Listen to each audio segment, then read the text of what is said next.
Boa tarde a todos. Eu estou muito feliz, muito alegre de ver vocês todos aqui, nesse espaço tão emblemático para a história das ideias do nosso país. Nesse lugar, houve muitos debates, muitas discussões, muitas contradições também. Há pessoas aqui que são testemunhas auditivas e visuais desse momento. Então, a gente só tem que agradecer o Centro Maria Antônia da USP por nos ter cedido esse espaço. Então, muito obrigada por vocês estarem aqui hoje conosco. Doutora Priscila, nós imaginamos como que você deve ter feito ajuste na sua agenda para poder estar hoje aqui conosco. Doutora Priscila é médica psiquiatra formada pela Faculdade de Medicina da Universidade de São Paulo, tem mestrado lá mesmo em geriatria. Depois de tudo isso, ainda, ela foi fazer formação como analista junguiana na SBPC, que é Sociedade Brasileira de Psicologia Analítica. Doutora Priscila faz muitas outras coisas também. Vamos encurtar aqui a apresentação, porque eu tenho certeza que vocês estão ávidos por ouvi-la. Esta é uma iniciativa do APS Cultural e do Bairro Convida. O Bairro Convida é parceiro do APS Cultural e o Centro de Yoga Narayana, cujo diretor, presidente, está aqui presente, é o Rui, aqui, também é nosso parceiro. Quem somos nós? O APS não é ONG. O APS não tem patrocínio. Nós somos cidadãos preocupados com a questão da cidadania cultural. Nós não somos uma hierarquia, nós atuamos horizontalmente, ninguém é chefe de ninguém no APS Cultural. Aqui foi fundado por mim e pela Inês. Ô, Inês, faz favor, vem aqui. Hoje nós temos grandes amigos que estão junto conosco, Sheila, Gilda, Sheilinha, e o APS Cultural é aberto a todos, basta nos procurar, que nós estamos aqui de braços abertos para recebê-los. Bairro Convida, está chegando aqui o Bairro Convida, então eu vou passar aqui, eu vou passar aqui esse microfone para o Eduardo, que é o fundador também do Bairro Convida, que é nosso parceiro também, para você falar meia dúzia de palavrinhas sobre o bairro. Bom, gente, bom estar aqui, mesmo atrasado. Boa tarde, já são duas.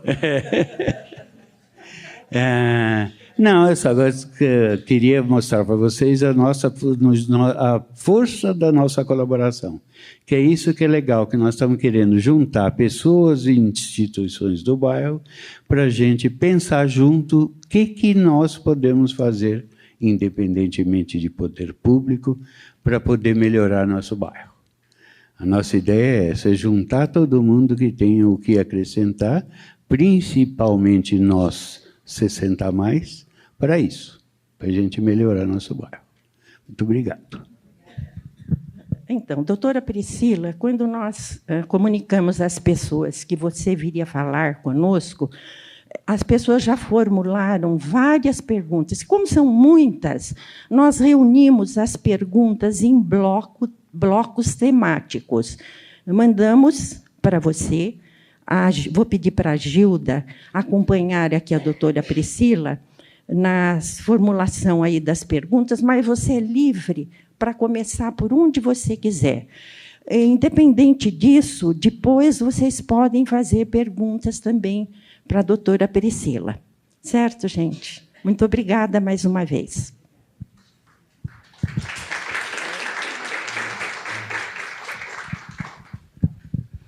Oi, gente, boa tarde. É um prazer enorme estar aqui. Eu sou psiquiatra, Me formei na USP, trabalhei muitos anos com neuropsiquiatria geriátrica, ajudei a montar um ambulatório lá, um laboratório de investigação médica, onde a gente estudava Alzheimer, né, alterações cognitivas na terceira idade. Então, a gente recebeu muitos pacientes, a gente tinha uns testes que a gente aplicava para ver a parte cognitiva, né, das pessoas, e a gente precisava de voluntários saudáveis, mas tipo milhares, e pessoas que tivessem doença, para a gente conseguir que aquele questionário fosse validado para português. Então, eu tive essa oportunidade de conhecer muitas pessoas aí 60 a mais, e isso já foi no 2000 e pouco, né? Então faz 20 anos, e por isso a minha clínica acabou que ela vem sempre com pessoas da terceira idade que chegam para mim, né, com essas queixas muito comuns de hoje, né, além de queixas de memória, depressão, queixas de dor, sono. Então, para mim é eu gosto muito de atender esse público. Eu acho que a sociedade envelhece cada vez mais e que a gente não tem ainda a percepção do que é o cérebro na terceira idade e de como a gente deve lidar com a terceira idade, porque eu vejo que, assim como a sociedade conseguiu, aos poucos, entender que a criança é diferente e o adolescente é diferente, e criar novas formas e regras, estruturas para a criança e para o adolescente, o público 60 a mais também é diferente. O cérebro está diferente, assim como a pele está diferente, as articulações estão diferentes, mas a sociedade continua exigindo, né, dos 60 a mais, o mesmo que exigia aos 30, aos 40, aos 50. E, principalmente, as pessoas, né, vocês que estão aí nesse lugar, que todos vamos chegar, né, se dermos sorte, vocês também, vejo em muitos pacientes, né, que também se obrigam a ter um cérebro de 40 anos, de 50 anos. E isso gera muita angústia. Então, se a gente começar a entender melhor, né, o que é ter um cérebro a partir de 60 anos, quais são as vantagens e as desvantagens disso, talvez a gente possa encontrar um maior bem-estar nessa fase da vida, né? Todos os meus pacientes reclamam muito dessa ideia de chamar da melhor idade, né, que acho que é a melhor idade, uma ova, não sei o quê, né? E realmente, se a gente olha o corpo biológico, ele está perdendo, né? A gente nasceu, a gente está perdendo, a gente está envelhecendo, as peças estão desgastando. Mas, em termos psíquicos, porque eu também sou analista junguiana, então eu atendo como terapeuta, não só como psiquiatra. E quando eu recebo pacientes 60 a mais de terapia, o que eu tenho percebido, e isso é uma percepção minha, eu acho que a gente não está se falando disso ainda na academia, mas é algo que eu gostaria muito de começar a olhar.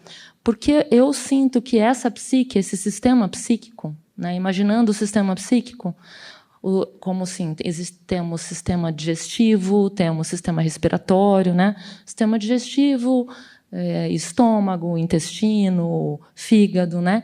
Existe um sistema psíquico, só que ele é abstrato.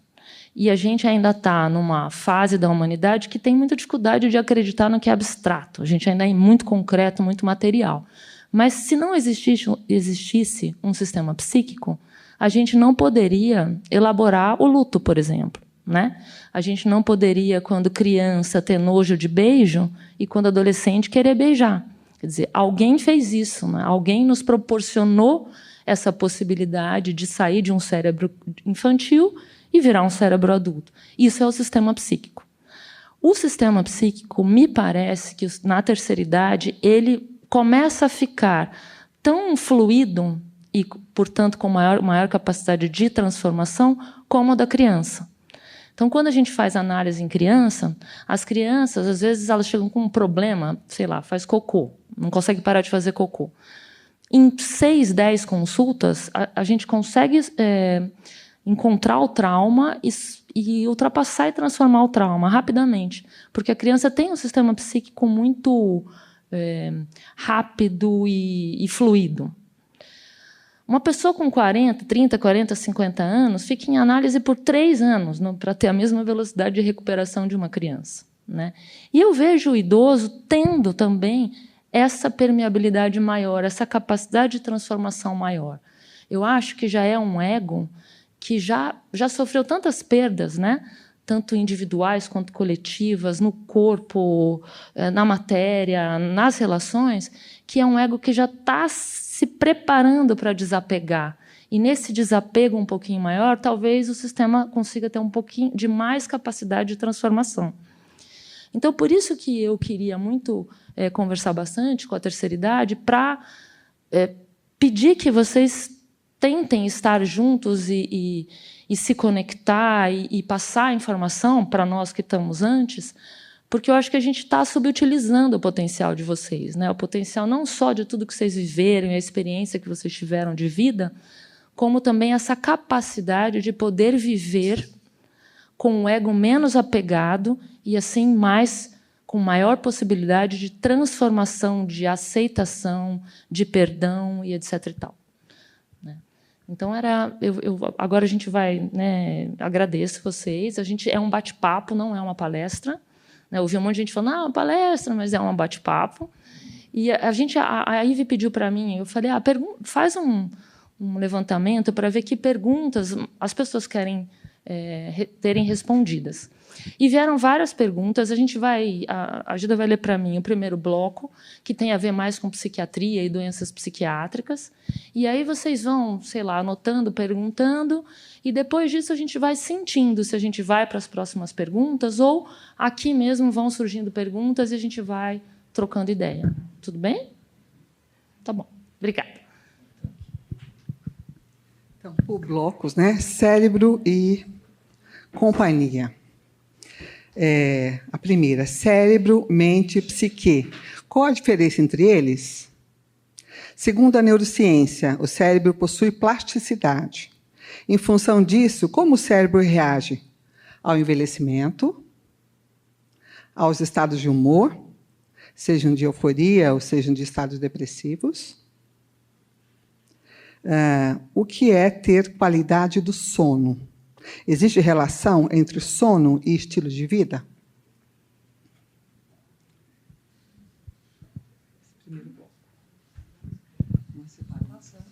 Claro. Você quer falar?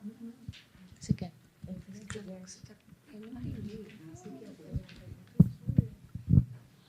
Tá, gente, então eu vou começar a responder esse bloco aqui. Alguém quer falar alguma coisa? A gente... depois vai ter perguntas, mas eu vou perguntando aqui no meio do caminho, porque às vezes aparece alguém que quer falar, quer trocar uma ideia, a gente vai, sei lá, talvez 1h30, 2 horas, a gente fique por aqui, né? A gente vai sentindo, tá bom? Então, vamos lá. Então, alguém perguntou o que é cérebro, mente e psique. É uma pergunta difícil, porque cérebro, mente e psique são... como dizer? O cérebro é muito simples, né? O cérebro é o órgão. Né? Então, o cérebro é biológico, é o órgão, é aquela massa que a gente vê, que todo mundo já viu em fotos, né? Na televisão, cheio de neurônios e sinapses. Ele é como se fosse o fígado, né, para o nosso sistema digestivo. O cérebro é nesse lugar que recebe todas as informações do corpo, do ambiente, né, pelos nervos de aferência, e lá dentro, ele processa essas informações dentro do que está acontecendo no momento. Então, nesse momento aqui, meu cérebro, todos os nossos cérebros estão funcionando muito. Ele é o órgão que mais usa glicose do corpo, usa muita glicose, o cérebro. Então, quando a gente fica com uma falta de glicose, o cérebro começa a funcionar mal. Por isso que é muito importante, na terceira idade, pulando aqui, né, que se coma melhor. Eu vejo que as pessoas têm preguiça, né? Eu também, de cozinhar, e é muito mais fácil comer um pão, um bolo. Mas, se vocês puderem comer melhor, essa seria a primeira grande dica, aumentar a proteína. A partir dos 40 anos, a gente perde 100 gramas de proteína por ano. Quando você perde 100 gramas de proteína, você perde 100 gramas de referência no cérebro, desse músculo. 100 gramas de músculo, quer dizer, né? Então, assim, em 10 anos, você perdeu 1 quilo de referência cerebral de músculo. É grave. Por isso que todo lugar que vocês vão, provavelmente, para os profissionais de saúde falam, né? Faz exercício físico, faz musculação, caminha. Por quê? Porque se você... Tudo que a gente está mexendo e usando está movimentando o cérebro, né? Como se fosse uma ginástica. Quando eu paro de fazer, pode perceber, você parou de andar, sua perna vai ficar mais fina, né? Só que a região da perna no cérebro também vai ficar mais, não vou dizer fina, né, porque não é bem assim, mas vai sendo menos utilizado. E como o cérebro precisa processar uma quantidade impressionante de informações muito rapidamente, tudo que não é utilizado ele vai desligando. Isso é perceptível, por exemplo, em criança que nasce com um problema de enxergar um olho, né, ou um olho não vê. Se a gente não colocar o tampão, vocês já devem ter visto criancinhas com tampão. Se não colocar um tampão, o cérebro vai desligar aquele olho, porque aquele olho que não enxerga está atrapalhando, né? Então, todo esse músculo que a gente está perdendo, se a gente continuar perdendo, o cérebro vai desligando. E aí a gente vai tendo menos reserva cognitiva. Então, o que é uma coisa boa para proteger o cérebro para longevidade? Manter uma alimentação com proteína, manter musculação, comer. Tem uma das perguntas aí sobre vitaminas, nutrientes, né? Se isso é importante. Isso é muito importante. Eu acho que vale a pena ir no nutricionista ou no nutrólogo para ver que tipo de reposição vale a pena, né? Hoje em dia, eu não vou falar sobre isso porque isso seria meio chato, assim, ficar falando a coenzima Q vai mexer na mitocôndria, isso vai melhorar o perfil metabólico, mas, de uma forma resumida, todos os nossos processos químicos eles precisam de vários substratos para serem feitos que estão na alimentação. E o nosso corpo, com a idade, ele vai perdendo capacidade de absorver e de metabolizar o que a gente come. Então, a gente está comendo pior, a gente está com uma capacidade pior de metabolizar, então a gente vai dar menos substrato para o corpo, e assim todas as reações fisiológicas vão funcionando pior, né? Então, a primeira grande dica, vamos dar nutrição, vamos dar energia, vamos dar potência, porque a máquina já está um pouco cansada, né? Então, isso aqui é o cérebro. A mente seria, né, porque daí a mente já não é, talvez, a medicina que vai chamar de mente, né? Por exemplo, a psique. Quem fala psique? É a psicologia. O que é a psique? A psique é a mente. Não tem separação, né? Então, por isso que essa pergunta ela é um pouco depende de quem está perguntando, né? O médico vai chamar de cérebro, o psicólogo vai chamar de psique.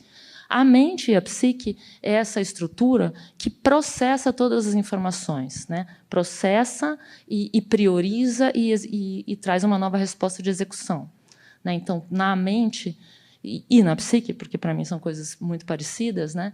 A gente vai receber as informações, a gente vai acessar a memória, a gente vai acessar a memória de tudo que a gente já viveu a respeito dessa informação que a gente recebeu.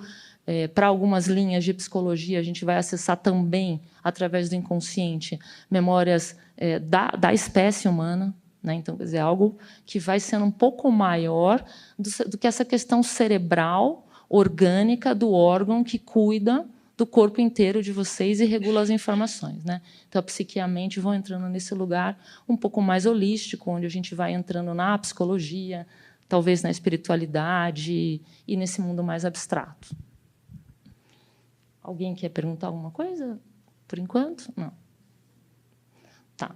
Sobre a plasticidade. A plasticidade é um assunto muito importante. Até pouquíssimo tempo atrás, se achava que não havia mais neurogênese, né? Que as células do cérebro não nasceriam novamente e não transformariam. E já faz, acho que um pouco mais de 10 anos, que a gente já sabe que existe, sim, neurogênese, existe neuroplasticidade. Isso, sim, eu vejo muito na clínica. É bem comum eu ver pessoas que chegam com um transtorno cognitivo leve, que seria o nome dessa doença cognitiva, antes do Alzheimer, né? Então, na verdade, demência, né, quadros demenciais, eles são vários, tem vários tipos. Alzheimer, demência frontotemporal, doença de Pick, etc. E tal. A mais comum é Alzheimer. Por isso que, de um modo geral, a gente fala, está com Alzheimer, né? Mas existem vários tipos de demência e a gente não pode definir exatamente qual é o tipo da demência, porque, para isso, teria que fazer uma biópsia no cérebro e a gente não pode biopsiar cérebro. A gente não tem ainda essa capacidade de biopsiar cérebro, né? Então, isso é um diagnóstico, né, pós-mortem. Mas, pela avaliação clínica, a gente consegue ver, isso aqui tem mais cara de demência vascular, isso mais de Alzheimer, né? Por que eu falei da demência? Eu estava falando de plasticidade, mas eu me perdi. Então, essa perda do fluxo aí, ela vai acontecendo cada vez mais, né? E isso daí que vocês ficam desesperados quando acontece, né? Meus pacientes ficam desesperados quando não lembra a palavra, o nome da pessoa. Eu tenho isso desde os 30 anos. Eu acho que vai ser grave quando eu não vou conseguir. Mas o que eu vejo, assim, não é uma demência. Isso é o cérebro, ele vai perdendo a memória de trabalho. A memória de trabalho é quando você liga o computador e vai abrindo várias telas. 10, 20, 30 telas, e o computador vai ficando devagar. Essa é a memória de trabalho. A gente está perdendo memória de trabalho a partir dos 20 anos. Então, todo mundo vai ter essa capacidade de manter a atenção em várias coisas ao mesmo tempo, sem perder o fluxo, vai ter isso diminuído. Mas o que se ganha? Que é aquilo que eu falei no início. Tudo bem, você pode até perder essa linha linear, né, de foco, de começo, meio e fim, mas você consegue ter uma amplitude, você enxerga os assuntos com uma amplitude muito maior do que antes. E talvez por isso também você se perca, né? Você não olha só 1, 2, 3, 4, né? Você olha 1 e o 4, mas você já viveu o 7, o 8, o 13. Então, você tem uma visão mais ampla de tudo o que está acontecendo, porque a cada dia você está ganhando mais experiência. Se você estiver vivendo em saúde, você está acoplando as informações e não perdendo, né? Então, por isso que se perder o foco, perder o fio, se você não ficar muito ansioso, que eu acho que é o maior problema, até tudo bem. E talvez entender isso. Não, tá bom, talvez eu vá perder o fio umas vezes, então deixa eu anotar. Talvez, sempre que a gente quiser uma recuperação rápida de memória, vai falhar, vai ser pior, né? Preciso lembrar, começa a forçar a lembrar, não vai mais lembrar. Se você relaxar, a coisa virá, né? Então, talvez entender, né, o que é doença e o que é normal da passagem da idade, que é isso que eu estou falando. Isso é Parou? Não. Isso é um cérebro normal, não está doente, é isso aí. Está tudo bem. Igual a pele, né? A gente tem ruga, a gente vai perder colágeno, o cérebro vai perder algumas coisas. E a gente só tem que saber, isso também acho interessante, além de comer e fazer exercício.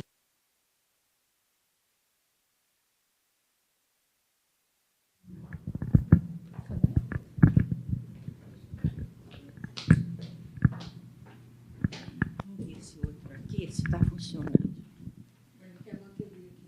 Você está aí. Alô?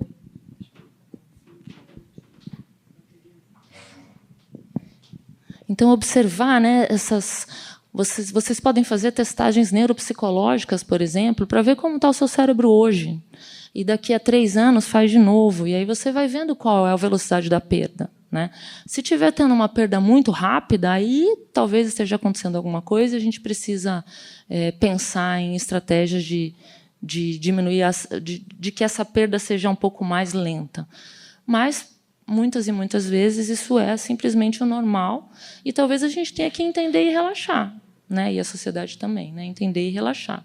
Vai ser mais lento, vai fazer mais devagar, tem uma certa insegurança no corpo, né? Eu vejo que isso atrapalha muito, um medo de cair, um medo de não ter força física, isso vai gerando uma insegurança e uma imobilidade. Isso é tudo que a gente não deve fazer, né?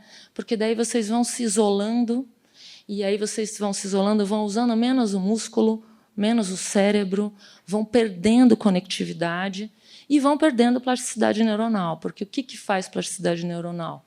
Andar, comer, trocar ideia, conversar, né? Eu vi na pandemia eu fiquei muito assustada. Algumas pessoas que eu vi, por exemplo, em janeiro de 2020, não tinha começado a pandemia, e fui ver de novo em janeiro de 2022, que já tinha um ano de pandemia, as pessoas ficaram muito isoladas, e as pessoas com perdas cognitivas gravíssimas mesmo, a ponto de talvez pudesse ser um quadro demencial. E aí a gente foi voltando à vida normal, voltando aos encontros sociais, e as perdas foram diminuindo. Então, como o cérebro tem plasticidade, sim, né? Já vi várias vezes pessoas com perdas cognitivas, e aí vem um neto. Aí tem que cuidar do neto, né? E aí, às vezes, a pessoa gosta, às vezes a pessoa odeia, porque é um trampo. Mas é uma reabilitação enorme, cuidar de um bebê, andar de um lado para o outro, aquela troca afetiva, né? Tudo isso está fazendo neurogênese, está fazendo neuroplasticidade. Então, assim, o que a gente precisa fazer? Continuar vivendo. É isso que vai proteger nosso cérebro. Pode falar. Eu queria te perguntar, no meio da sua fala, a senhora fez referência a um teste para saber da capacidade do cérebro, né? Sim. E a minha curiosidade é assim, como faz esse teste, onde faz esse teste, enfim, já quero fazer. Tá.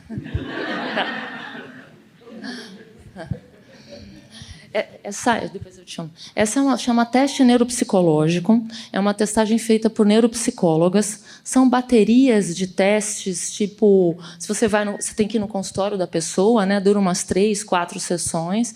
E são testes como fotos de pessoas, que aí vai ver as fotos e tem que relembrar quem era, vai contar uma história, reconta uma história, desenha um relógio. São testes padrão no mundo inteiro. E como que a gente consegue medir isso? Porque como são testes iguais que a gente aplica no mundo inteiro, a gente sabe como que uma população de 20 anos, uma média de uma população de 20 anos, tem que ir no teste de atenção, no teste de praxia, no teste de não sei o quê, né? E assim a gente vai vendo todas as populações, e quando você faz o seu teste, a gente vai colocar o teu resultado dentro de uma expectativa de alguém da sua idade, do seu nível socioeconômico, que todas essas questões que fazem diferença na performance, né? Porque é diferente a performance de alguém que fez o primário e de alguém que fez uma pós-graduação. Então, tudo isso vai sendo colocado no teste e aí a gente fala, olha, essa perda cognitiva está um pouco maior do que o esperado, né? Vamos fazer uma reabilitação, vamos fazer exercício físico, vamos cuidar do neto, vamos na creche, vamos fazer serviço voluntário, vamos viver e melhorar a comida. É isso, né? Melhorar a comida, exercício físico e vida social. Esse tripé vai causar um aumento na qualidade de vida e na capacidade cognitiva, com certeza. E depois, se quiser neuropsicólogo, a gente alguém indica. Tem várias neuropsicólogas em São Paulo, isso é algo bem tranquilo, né? A gente não faz esse teste, esse screening, né, se você não tem nenhuma queixa, né? Até porque é caro, é um tempo e tudo.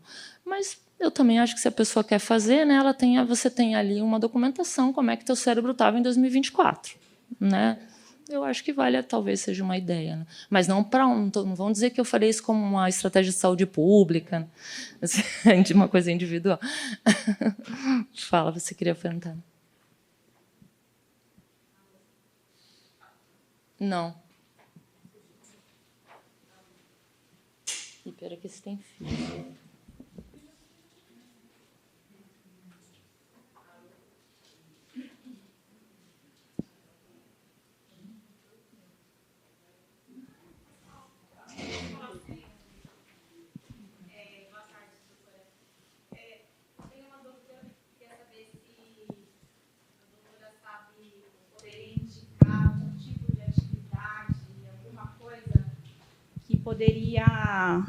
Que poderia compor para as pessoas que são bem redutíveis à terapia, alguma indicação, não sei se atividade, alguma coisa assim, sabe? Que eu tenho um familiar que é bem traumatizado e não vai em terapia de jeito nenhum, sabe? Tá. Uhum. Sim, muitas coisas. Tem até umas perguntas aqui, né? Depois a gente volta. Eu vou só, já que ela perguntou, né, sobre terapias alternativas. Como eu disse, de modo geral, qualquer coisa que você estiver usando o seu cérebro, você está reabilitando, né? Se você estiver indo na padaria para comprar um café, o fato de você atravessar a rua, o fato de você falar oi para o jornaleiro, tudo isso está reabilitando o teu cérebro. Mas, com certeza, fazer algo mais focado vai ser mais eficiente. Eu acho o exercício físico, isso tem vários estudos mostrando que não tem nada mais poderoso para proteger o cérebro do que exercício físico. Por causa daquilo que eu falei no início, a cada ano a gente perde 100 gramas de músculo com a sua referência no cérebro. Então, assim, está perdendo músculo, está perdendo cérebro. E aí, às vezes, as mulheres, né, ficam magrinhas, né? Falam, agora eu estou magrinha. E ela não tá tudo bem, porque ela perdeu músculo, não perdeu gordura. Então, não pode. Também não adianta estar gordinha, não, porque está só com gordura, tem que ter músculo, né? Então, primeira coisa, exercício físico.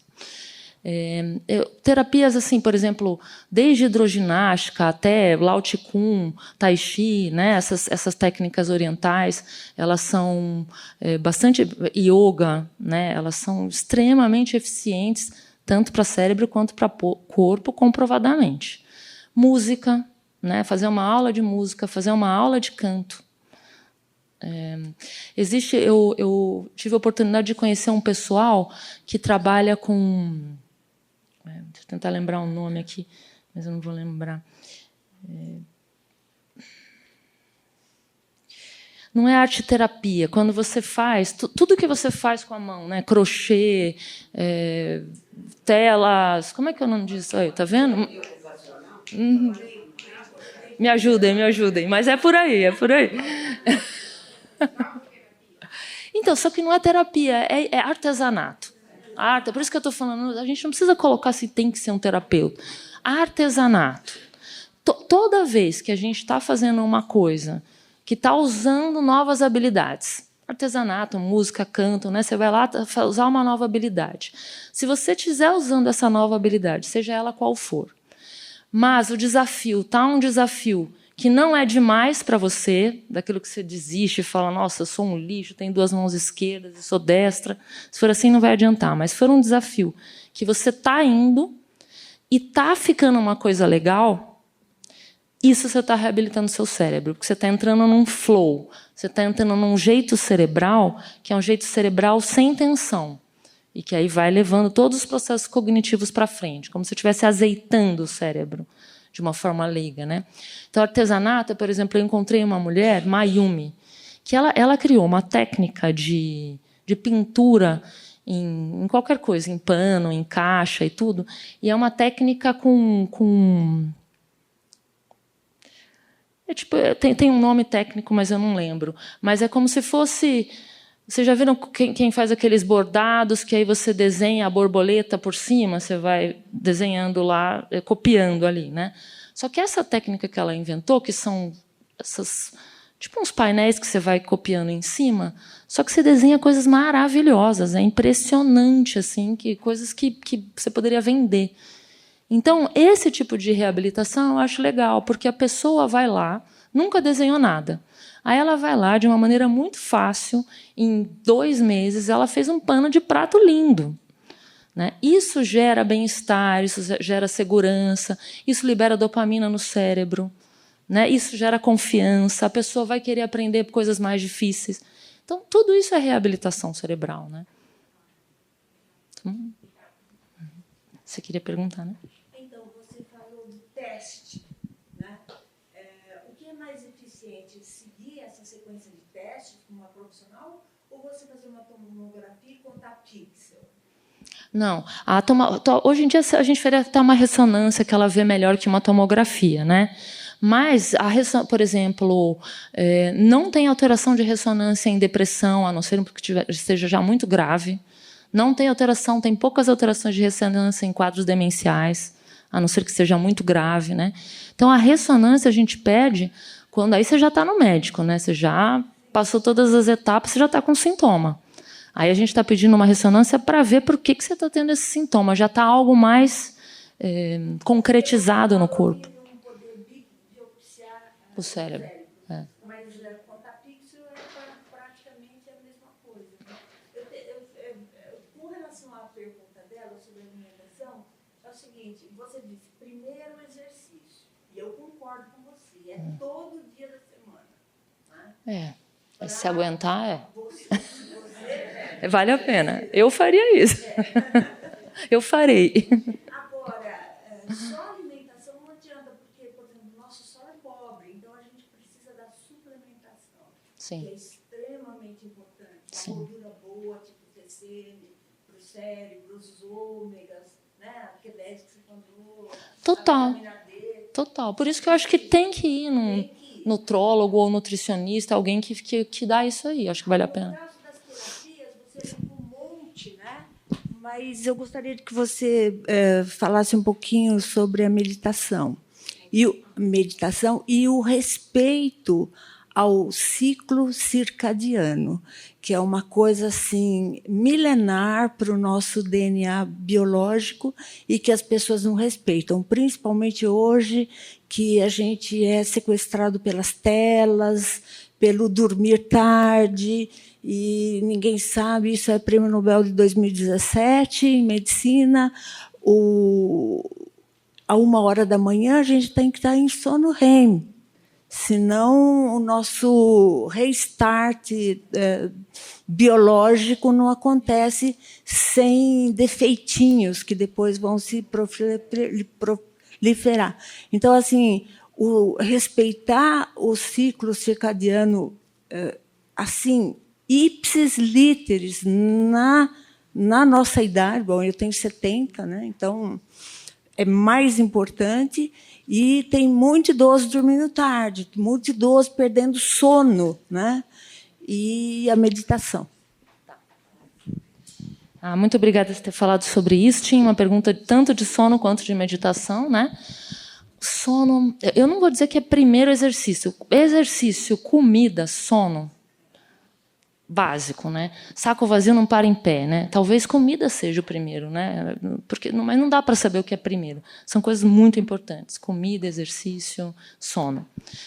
O sono não é só na terceira idade. Em todas as idades, parece que as pessoas ainda não perceberam, e os profissionais de saúde não estão, talvez, informando com tanta repetição como deveriam, a importância do sono. Durante o sono, a gente tem vários ciclos de 40 minutos. Nesse ciclo de 40 minutos do sono, a gente vai reorganizando cada parte do corpo. Né? Então, é claro que não é de uma coisa tão exata. Né? No primeiro 40 minutos, rim direito. Eu brinco assim com meus pacientes só de uma forma didática. Claro que não é tão assim. Mas o primeiro 40 minutos de ciclo, você vê, eu dei uma limpada no rim direito, depois no rim esquerdo, depois no fígado, depois... Né? Se você não fez um mínimo do mínimo, estourando o balde de 7 horas, você não vai conseguir ter limpado o corpo inteiro. Não tem o que fazer. Né? E não adianta, não, hoje eu dormi 4 horas, amanhã eu durmo 12. Não adianta, porque essa limpeza é diária. E também não vai fazer, ninguém vai ficar doente porque 1 ou 2 vezes não dormiu 7, 8 horas. O problema é 20 anos, 30 anos, dormindo menos que 7 horas. Né? Porque é isso, nessas 7 horas, todos os órgãos, além da psique, do inconsciente, mas agora eu estou falando da biologia, vai se reestabelecer, vai se reorganizar, vai atingir uma homeostase, né? Que é um equilíbrio de todos os órgãos e também dos órgãos com o ambiente. Né? E aí vem todas essas problemáticas do mundo moderno. Como que seria o sono de todo mundo? Qual que é o sono mais perfeito para o corpo estar tinindo com muita harmonia? A gente tem que dormir junto com o sol e acordar junto com o sol. O planeta inteiro está dormindo, né? Os passarinhos, você vê, eles começam, não tem mais barulho aqui em São Paulo tem barulho toda hora, mas você está no campo, você vê que os passarinhos às 6 horas começam a ir para cima das árvores, fazer silêncio, né? Os bichos que são diurnos vão dormir. Então, esse é um momento que o ciclo circadiano vai se conectar ao planeta e ao nosso cérebro. E a gente começa, então, a produzir a melatonina às 6 da tarde, e a melatonina começa a falar para o corpo, vai esfriando, vai desligando, né? O cortisol vai descendo. A curva de melatonina que sobe, de cortisol que desce, é uma curva, assim, quando ela está correta, que talvez só no bebê, né? É uma curva super... uma sobe, a outra desce, assim, tão perfeitas, né? Inversamente proporcionais. Nossa, a gente está lá na nossa curva, linda, fazendo... Aí liga a luz da cozinha, aquela luz branca. Pronto, acabou, já ferrou a produção de melatonina, a curva já detonou. Né? Então, a gente tem muitas medidas comportamentais, que se chamam higiene de sono, que deveriam realmente ser feitas para que a gente esteja dando para o nosso corpo a melhor forma de dormir possível. Então, 6 da tarde, desliga, abaixa as luzes. Eu, no meu banheiro, na minha cozinha, eu comprei uma lampadinha pequena que fica acesa ali para não ter que acender aquela luzona alta. Quando você vai lá e liga o celular, né? Muita gente fala, não, eu tenho que dormir vendo televisão, eu adoro ver o programinha tal. E é claro que, assim, em termos desse ritmo biológico, você vai ter atrapalhado esse equilíbrio. Mas... também tem que ser bom viver, né? Senão fica chato. Então, talvez, assim, não precisa dormir às 6 da tarde, mas precisa ser às 3 da manhã, né? Então, eu tento negociar. A melhor hora de sono, o ideal seria você estar dormindo a partir das 8 da noite e acordando umas 5 da manhã. Mas isso, em São Paulo, talvez no mundo moderno, seja uma coisa muito difícil de se alcançar. E aí cada um vê como consegue fazer dentro da sua própria realidade, né? Tentar, quem está dormindo muito tarde, tentar puxar um pouquinho mais para cedo e, principalmente, tentar que sejam 7 horas. Né? Dormiu meia-noite, acorda às 7. Dormiu às 3, acorda às 10. Dormiu às 4, acorda às 11. Mas essa pessoa que dormiu às 4, acordou às 11, embora ela tenha 7 horas, é melhor do que não ter tido 7 horas, mas ela não vai ter a mesma eficiência, né? Em todos os processos do corpo. Né? Que essa é a questão do sono. Ele vai mexer em todos os processos do corpo. Imunidade, memória, envelhecimento, processos inflamatórios, né? Etc. E tal. Então, sono. Tá, depois eu vou falar da meditação. Vamos só? Vou falar de mim. Okay? Até os 70 anos, estava tudo bem. Sou uma pessoa que faço natação, faço yoga e ginástica multifuncional. De repente, parei de dormir. Sempre dormi otimamente bem. Eu acho que até um pouco demais.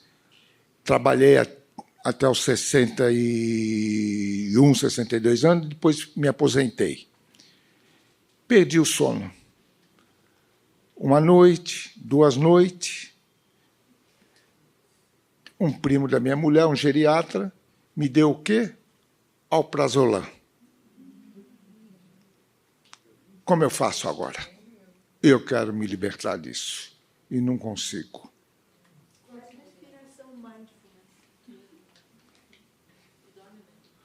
Eu tomo 9h30, 11h30, estou indo dormir, e eu acordo entre 7h30 e 8 horas. Eu acordo 7h30 para ir para o SESC, onde eu faço as minhas atividades. Quer dizer, não como pesado.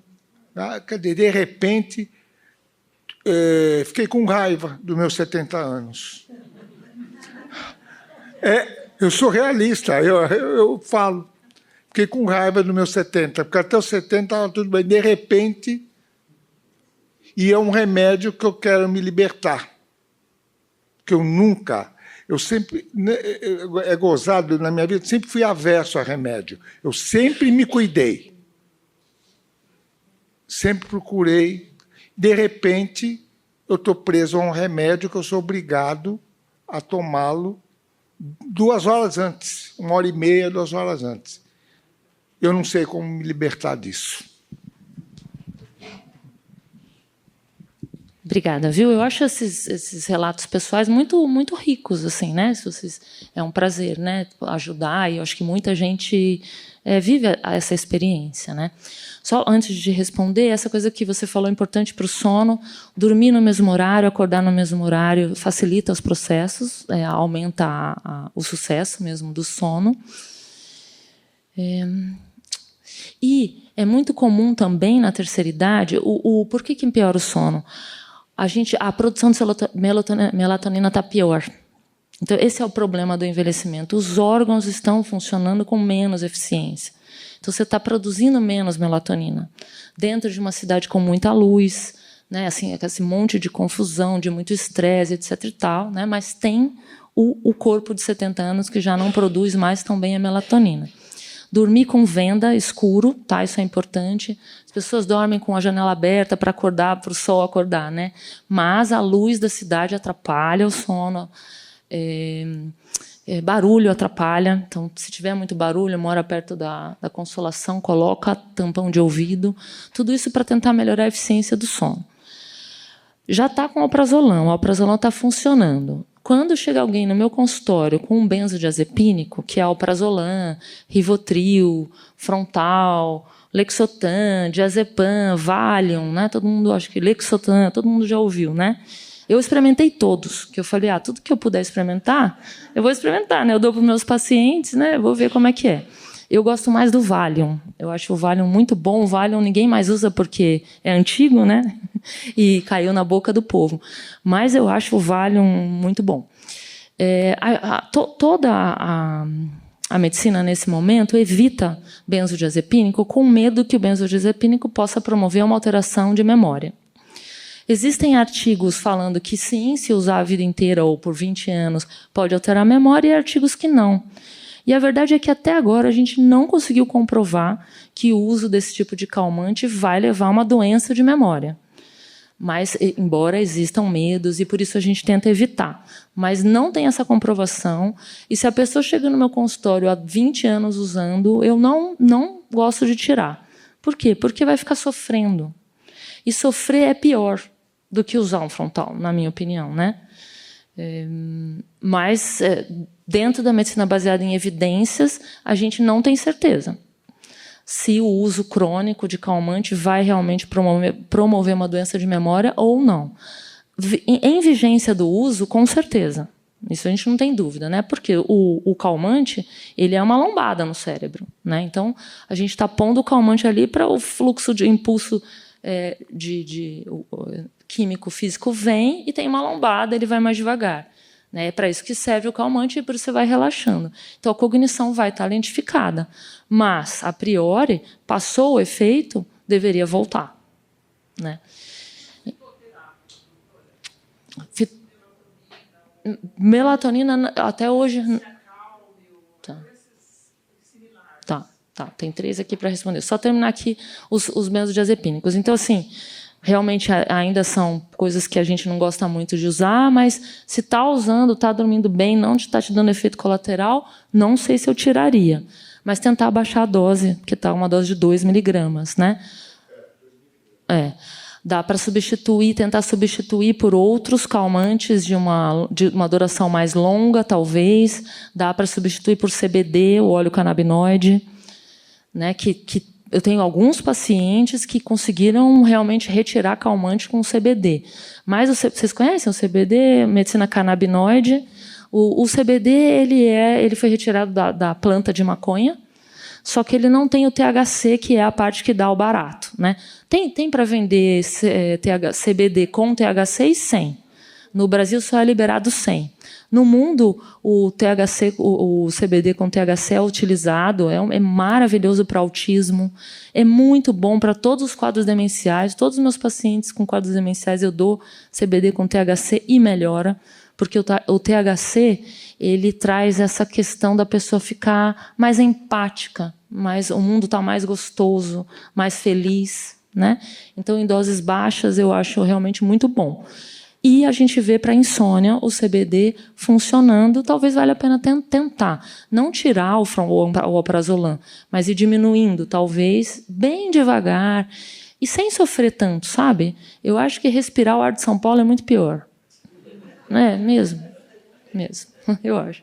Espera aí, deixa só um minuto aqui. A fitoterapia. Então, fitoterapia, CBD, eu acho que funciona, embora, falar aqui para vocês, medicina baseada em evidências, isso ainda não está aceito pela medicina tradicional. Né? Embora já está sendo usado e vendido em farmácias, tudo, a medicina tradicional ainda diz que não temos estudos suficientes para ter certeza de que isso não trará problemas a longo prazo.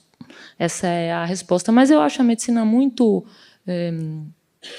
conservadora, e talvez ela precise ser conservadora mesmo, mas tudo que é novo começa a vir porque os indivíduos estão usando e uma hora a gente vai ter epidemiologia. E a verdade é que assim, a maconha ela é utilizada num nível mas imensamente maior do que se acredita. E se a maconha fosse tão grave mesmo, a sociedade talvez estivesse com perdas cognitivas bem mais visíveis. Não que não esteja, né? Mas uma coisa mais evidente, assim, né? Então. O neurocientista, o Siddhartha Ribeiro, que recomenda para idoso. É isso. Eu também. A configuração do cérebro de um idoso e de um jovem é completamente diferente. Sim. Aqui tem muitos neurônios, aqui tem poucos, mas tem mais sinapses, tem mais ligações. E o Siddhartha recomenda fortemente o uso dos canabinoides para idosos mesmo.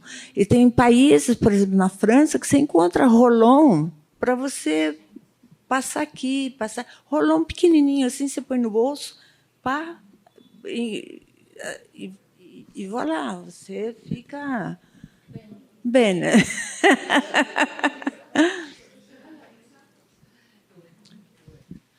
Eu não recomendo, mas eu concordo com o Siddhartha.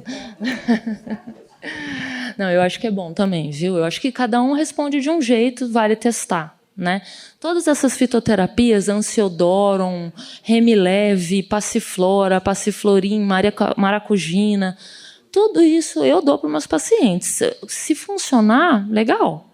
Agora, também não adianta, né? Você quer pegar Passiflorin e tomar a menor dose. Eu acho que, assim, para você trocar por um Alprazolam, você tem que tomar a maior dose. Pega a bula e olha, qual é a maior dose de Passiflorin? Vamos experimentar. Né? E aí, talvez, você pega o Alprazolam e tira um pedacinho. Essa é uma forma que eu falo para os meus pacientes. Não tenta fazer, vou tirar meio comprimido, uma coisa heróica, não. Pega uma raspinha, joga fora essa raspinha, toma um comprimido menos a raspinha. E aí passa meses, e o Passiflora, Passiflorina, né? Aí passa um tempo, tira 2 raspinhas, e assim você vai diminuindo ao longo de um ano, sem pressa nenhuma, ou substituindo por alguma outra coisa desse tipo. Outra coisa que funciona para iniciar sono, né? Isso é importante entender. Tem insônia inicial, que é no começo da noite, e aí o Alprazolam vai ser bom, mas tem uma insônia intermediária, que é quando você acorda no meio da noite, e aí o Alprazolam talvez não seja mais tão eficiente, e tem uma insônia no final da noite, quando você acorda muito antes do horário.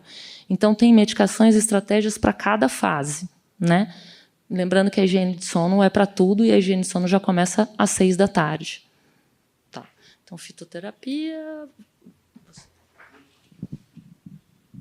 São tantas as questões, mas eu me lembrei de uma obra, eu esqueci o autor. Devias ter te tornado sábio antes de envelheceres. E sempre me acompanhou. Eu acho que é Shakespeare, né? Em Hamlet. Desculpa, minha memória já está... Então, às vezes, acho que todos nós... Ele falou uma coisa que me cutucou. Eu fiquei com muita raiva dos meus 70 anos também, porque pareceu que, de repente, eu fiquei velha. Você olha no espelho, tudo cai, mas não é só no nível dessa vaidade, é de como nós estamos olhando o mundo também, né? E eu queria até chegar na questão da memória. Então, se nós temos o cérebro e a mente, eu posso dizer que a mente é o assento da memória. Posso? Amém, porque... todo esse sistema digestivo entra todo uma complexidade química e assim vai, né? Todo um mundo químico imenso, enorme, do vapor, do sólido, e aí vai. E nós somos compostos de tudo isso, né?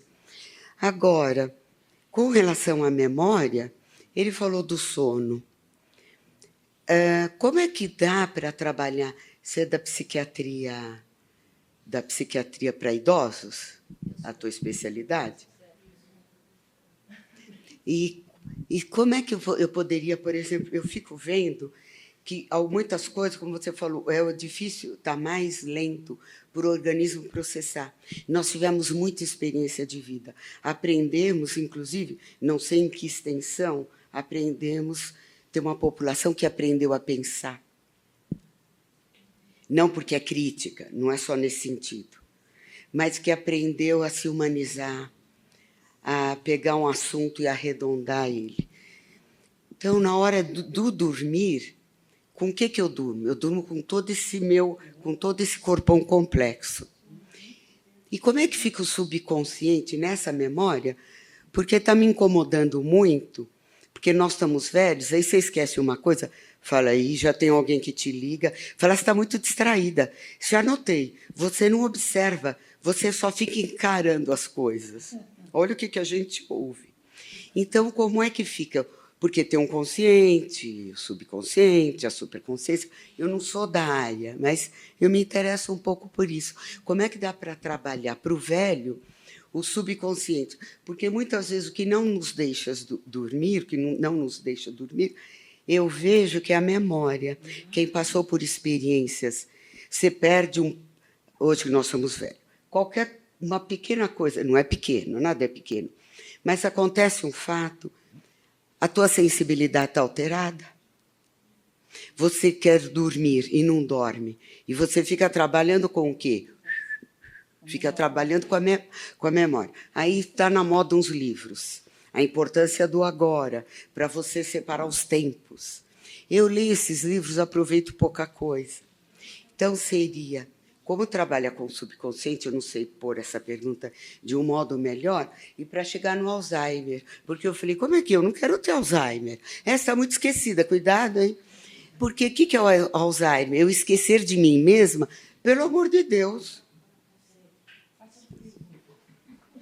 É para chegar nessa questão. Como trabalhar o inconsciente, né? É super fácil, uma pergunta tranquila. Como trabalhar o inconsciente? É o que eu disse, né? Eu acho que o ego, que é o centro da consciência do ser humano, isso não é uma teoria, né? O ego do idoso, ele tem mais condição de trabalhar o inconsciente do que o ego do adulto, porque ele está um ego mais flexível, mais experiente, mais flexível, menos apegado a si mesmo ou à sua própria importância. Se tem uma coisa que a idade faz, é isso, né? Ela vai acabando com todos os nossos orgulhos, nossas vaidades, nossas ilusões, né? Então, tem quem não vai, né? Tem quem não vai. Mas, então, eu acho que trabalhar o inconsciente na terceira idade vale muito a pena, terapia, né? Tem que diferenciar, se você está tendo insônia, se o problema se você está muito sensível porque você está na terceira idade, tem uma sensibilidade maior, ou se você está deprimido, ou se você está ansioso, né? Ou se você está tendo uma apneia de sono e tendo uma hipóxia cerebral, ou se está tendo uma hipoglicemia. Então, por isso que eu falo, é importante saber, um médico fazer um screening, ver se está tudo bem biologicamente, primeira coisa, né? Porque o corpo é o primeiro lugar que na terceira idade a gente precisa cuidar, eu acho, porque o corpo tá mais fraco, ele precisa ser cuidado, ele precisa ser tratado. Se está tudo bem no corpo, aí a gente vai começar a fazer essas medidas comportamentais, né? Higiene do sono, luz, terapia, conversar com alguém, vai trabalhar o inconsciente. Eu vejo que eu não acho que a gente precisa, só o fato de você ter alguém para conversar com você, qualquer pessoa, o fato de você ter alguém que genuinamente está curioso em relação a você, só isso é curativo, né? E te dá acolhimento e gera uma liberação de ocitocina e de dopamina, de substâncias cerebrais que vão te fazer bem. Então, eu pretendo, assim, não só fazer exercício todo dia, mas como também ter alguém para conversar todos os dias. E eu acho que vocês poderiam pegar, por exemplo, psicólogos recém-formados, que estão com o maior desejo de ouvir, de cuidar, de aprender, e vocês só precisam falar, né? Talvez vocês não precisam de dicas, de conselhos. É a troca mesmo, né? Que pode ajudar em trabalhar o inconsciente, né? Ficar sozinho é a pior coisa que o velho faz, a pior coisa, ficar sozinho vendo televisão. O cérebro, realmente, todo o corpo e o cérebro vão parando, né? Mesmo aquele que antigamente, né, a pessoa mais velha ficava lá na cadeirinha de balanço, no canto da sala, mas a família correndo para um lado e para o outro, isso já é melhor do que hoje, nesse mundo individualista que a gente está, que cada um está na sua casa, né, nas telas, sem troca humana, passivo, sem se mexer, né? Então, você quer falar? Espera aí, só um minuto. Por exemplo, na China, né? Na China, no Japão, isso eu acho que devia acontecer no Brasil. As praças são lotadas de velhos, eles ficam iguais os bebês. Então, acorda, toma café da manhã, vai todo mundo para a praça. E fica na praça até a hora do almoço. Volta, almoça, vai para a praça. Isso vai dar longevidade, isso vai dar reabilitação cognitiva, isso vai fazer com que você durma melhor, porque você ficou conversando com 10 amigas durante o dia por aquele problema. E você chega, você está acabada e já trocou, já limpou, já elaborou, né? Nós temos que virar comadres. Vocês tem que ir para a praça. Tem que ir para a praça, entendeu? E nem precisa ser... Às vezes meus pacientes falam, não, você só tem coisa chata para falar.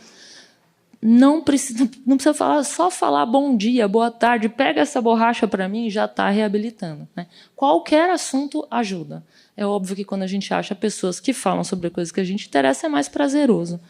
Mas não ir porque tem preguiça é ruim. É melhor ir para falar com aquela pessoa que fala todo dia a mesma coisa. Vai. Porque só o fato de você se irritar...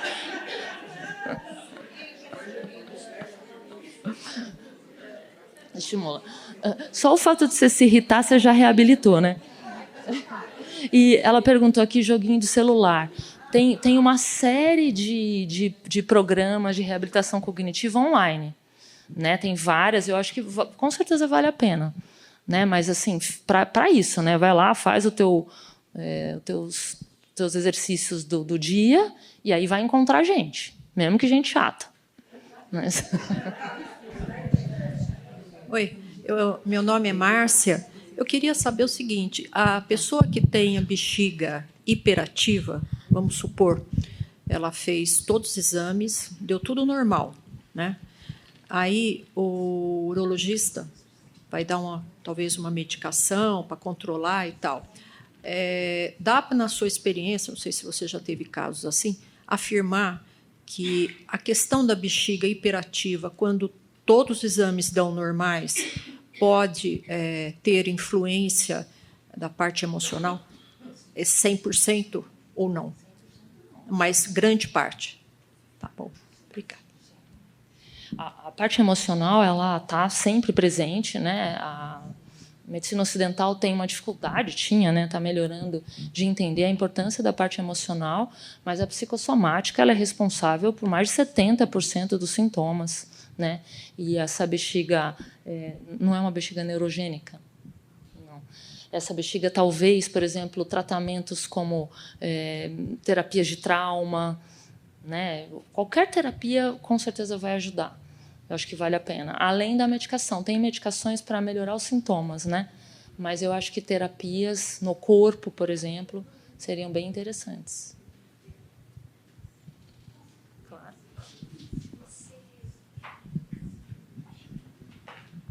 Você é psicóloga junguiana, né? Eu fiz arte-terapia de abordagem junguiana e eu sou artista plástica. Então, eu queria fazer uma pergunta, porque o Jung foi um estudioso, nem todo mundo entende a sabedoria junguiana, né? É muito complicado, às vezes, a gente abordar o Jung em alguns lugares.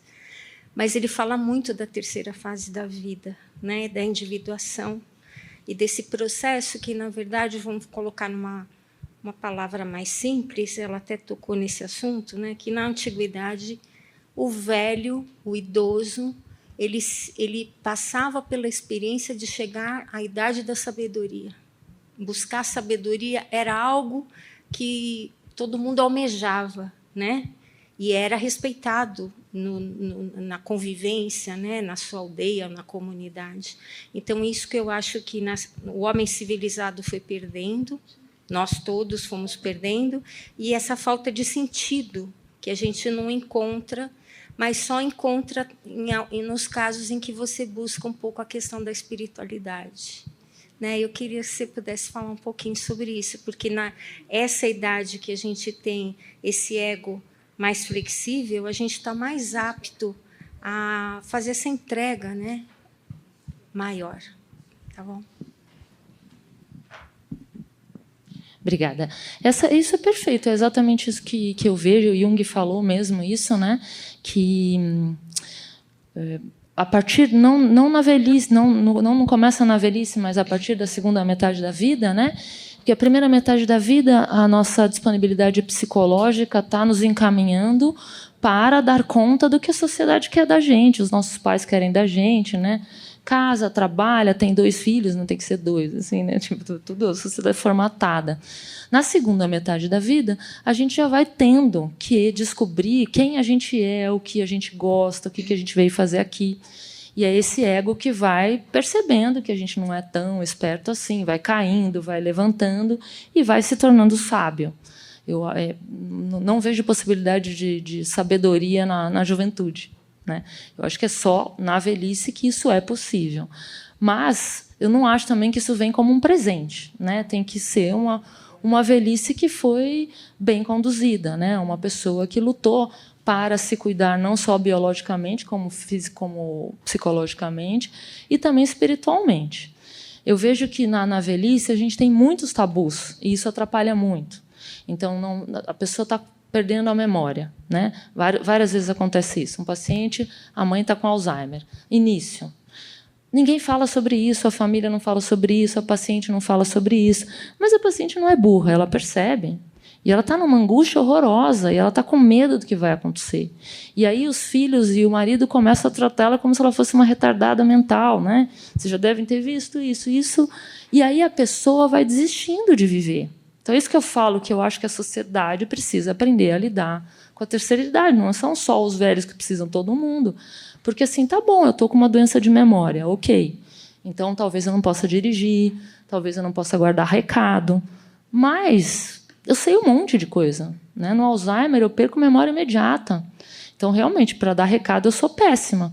Mas eu posso falar tudo o que eu estudei em toda a minha vida, porque isso está mantido e vai ficar mantido por muitos anos na minha cabeça, né? Porque é uma doença de progressão lenta, você pode ter 20, 30 anos de evolução. Então, eu acho que precisava poder falar sobre isso. As famílias falarem com seus velhos. Está doente? Tá bom, você está doente. O que você quer? Como você quer que eu cuide de você? Vai tendo uma inversão violenta, né? Os filhos vão pegando o poder e vão tratando daquele velho como se ele não tivesse capacidade de decidir. Isso vai magoando, vai afastando. Então, a gente tem que tomar cuidado com tudo isso e, principalmente, o velho falar mais, sair mais, falar mais, falar, estou com medo de estar com Alzheimer, me ajuda, o que eu faço? Porque, geralmente, se a família tiver algum tipo de estruturação, quando a pessoa pede ajuda, existe a empatia, né? Então, vamos construir uma forma de ver essa doença juntos, né? Eu tenho pacientes graves que já estão numa fase grave, já não conseguem reconhecer a família. É muito triste, né? O Alzheimer. É muito triste para a família, para os pacientes. Só esse começo, quando está com medo, né? E percebe. Depois, se eles estiverem sendo bem tratados, eles estão muito bem. Eles estão lá, eles não sentem dor, eles ficaram chateados. Lembrei que meu marido morreu. Chorei, esqueci. Né? Então, eu não estou sofrendo, não estou mais sofrendo, eu estou vivendo aqui agora. Né? Eu estou que nem um bebê. Eu como bem, eu durmo, eu ouço uma música. A música é algo que é uma memória muito antiga. Né? Então, assim, poxa, coloca a música que a tua mãe gostava. Então, assim, não é mais a sua mãe, não é, né? Se eu tiver no Alzheimer moderado ou grave. Mas é uma pessoa ali que tem muitas memórias anteriores à racionalidade que se conectam com você. Então, vamos tentar viver de uma outra forma, em harmonia, em respeito, entendendo que aquele pedaço do cérebro não existe, mas muita coisa existe. Né? Que eu acho que a gente tem dificuldade, esse mundo civilizado, né? Alguém falou civilizado, parece que a única coisa que importa é a racionalidade mesmo, é saber fazer conta. Né? E isso é a ponta do iceberg da nossa consciência. A gente tem muito mais informação e possibilidade via corpo, né? Se você recebe uma massagem, se você dança, se você canta, poxa, você não está vivendo? Como assim você não está vivendo? Né? Você só não está memorizando uma memória imediata.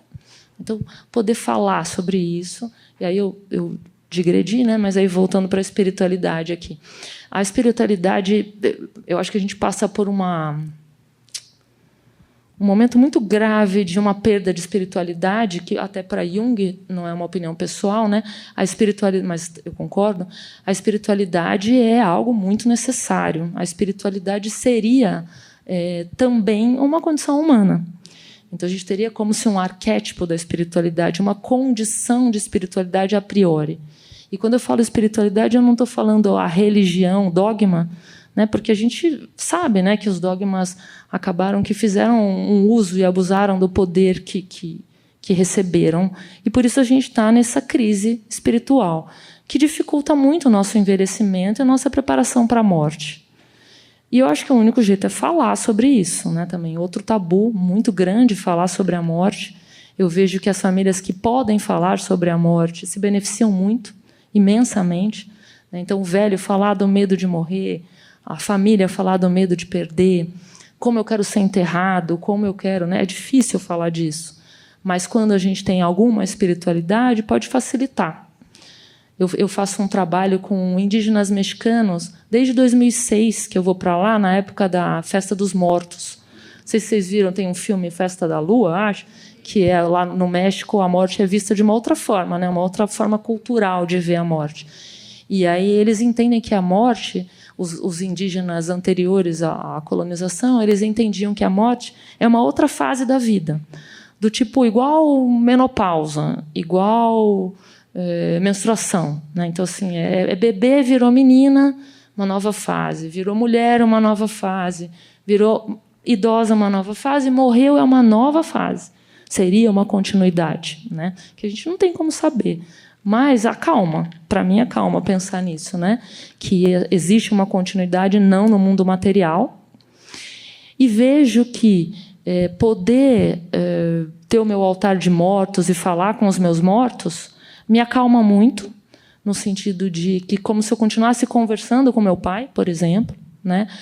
Eu cheguei até a brigar com ele, né? Conversando no altar, então eu acho muito, muito eficiente, assim, né? Porque está lá, ainda continua, a relação está continuando, né? E vejo também que acalma a família, quando a família vê que tem alguém que está olhando para os seus mortos, que vai continuar olhando para os seus mortos e conversando, né? E honrando de alguma forma. Mas eu estou falando disso que você perguntou a minha, né? Mas eu não, acho que aí é muito individual. Né? Quer falar? Claro. Acho que dá para pode, né? Oi. A primeira coisa, você lá atrás, lá no comecinho, você falou para a gente de várias atividades, né? Artesanato, atividade física, esses cuidados todos. Eu queria te perguntar, depois eu faço a segunda, você responde as duas juntas, né? Te perguntar se as atividades domésticas, que eu acho que a gente entrou também, estou falando por mim, o que eu vejo no meu entorno, com certo comodismo em relação às atividades domésticas. Tem alguém que faz, aí tem uma preguiça, tem uma letargia, é alguém que prepara comida, é alguém que lava a roupa, é alguém que passa a roupa, é alguém, quando a gente ainda tem condições de fazer. Então, a minha pergunta é se as atividades domésticas entram nesse rol de possibilidade de manter o cérebro ativo, né? Então, em vez da gente ficar no sofá, levanta, vai passar roupa ou vai fazer outra coisa. É uma pergunta. A segunda pergunta é a seguinte, é sobre a relação entre memória e atenção.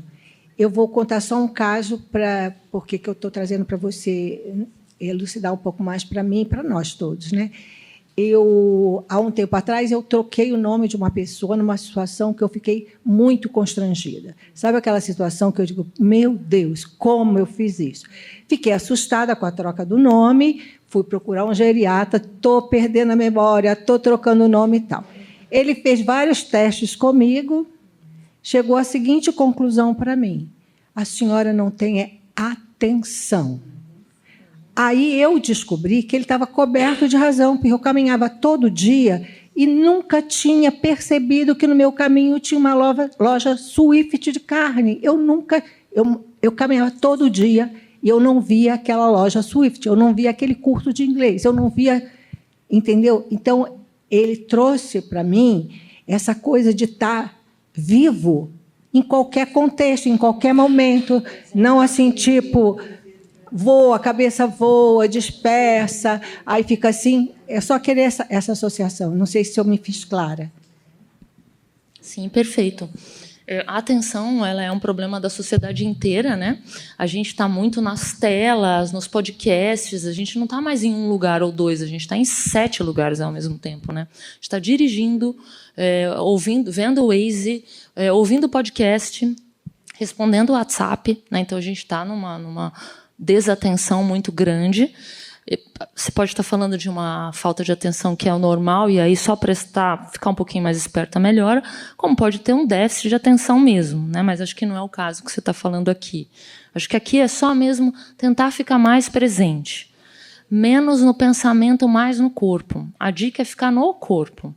A gente está muito no pensamento, e o corpo está falando muitas informações importantes, e na terceira idade o corpo grita, o corpo berra. Então, só que a gente não aprendeu a ouvir o corpo. Então, a gente não ouve. Mas se começar a treinar, você vai perceber que essa caminhada não está boa para você, ou que esse tênis não está bom para você, ou que essa comida te faz mal. Não vai precisar ir ao médico para ele falar isso, porque você tem essa condição de perceber, só que você precisa estar presente. E tem que estar presente, tem que estar seguro, tem que estar com a autoestima boa. Tudo que a sociedade não favorece, né, na terceira idade. Então, a própria pessoa vai não confiando em si mesma, né, que também é o caminho para o abismo. Né? Não confiar em si mesmo, não confiar no que está percebendo, não confiar no que está sentindo, vai se desconectando cada vez mais. Né? Então, eu acho que a atenção é super importante. E a parte de atividades domésticas. Teve o Papa, antes do Papa Francisco, Ratzinger, ele falou que, não sei se vocês lembram, teve um escândalo assim, que ele soltou uma que terem feito a máquina de lavar a máquina de lavar roupa foi a desgraça da humanidade. E aí as feministas ficaram pé da vida e tudo. E quando eu tenho a oportunidade de torcer roupa, eu acho que eu devo ter torcido 10 vezes uma toalha na vida. É muito trampo. É muito difícil torcer roupa, né? Assim, não é fácil. Quem torceu talvez já, mas é difícil. Então, assim, com certeza, se a gente estivesse lavando roupa e torcendo roupa, a gente estaria melhor fisicamente, né? Porque a gente se abaixa, a gente está, né? Não que eu sou a favor do que ele falou, mas eu entendo o que ele está falando, porque é uma reabilitação, sim, quando você está fazendo presente. Se você estivesse lá lavando a roupa, torcendo a roupa, presente, observando o seu corpo, e não pensando no que a sua filha falou e que sacanagem que fizeram comigo, se você estivesse lá, você estaria melhor. Né? Então esses pequenos momentos da vida, sabe? Tá pensando bobagem, isso é uma coisa. Nossos pensamentos. Se você vai numa ressonância funcional é um aparelho que você entra e aí a gente põe, por exemplo, uma foto de alguém sorrindo e vê que parte do cérebro ligou. Aí você põe a foto da pessoa sorrindo, liga uma parte cerebral. Aí você põe a foto da pessoa chorando, liga outra parte do cérebro. Imediatamente. Então, assim, o que você pensa, o que você vê, responde imediatamente no cérebro e no corpo. Então, assim, os seus pensamentos, se você está pensando coisas que te irritam, que te deixam ansioso, você está mandando essa neurotransmissão para o seu cérebro, para o seu corpo. Não vale a pena. Isso é o que a gente mais faz. Né? Aí vem a meditação. O que é a meditação? A meditação é essa técnica oriental em que você vai aprender a controlar a sua mente. Essa ideia de parar a mente é uma falácia do pensamento ocidental. A mente não pode parar, porque ela é feita para isso, para pensar. Se ela parou, ela estragou. Né? Então, ela não vai parar. Mas você vai aprender a não dar tanta bola para essa falação sem fim. Né? Porque ela não para de falar. Né? E, geralmente, ela só fala coisa chata. Não sei se vocês perceberam. É pentelha. Ela é pentelha. Né? Toda vez que você estiver pensando essas coisas chatas pela 14ª vez, você está estragando o teu cérebro, você está estragando a tua psique, você está estragando o teu inconsciente, você está estragando o teu sono, você está envelhecendo mais rápido. Meditação vai te ajudar, por quê? Porque é uma técnica em que você aprende a não estar conectado ao que você está pensando.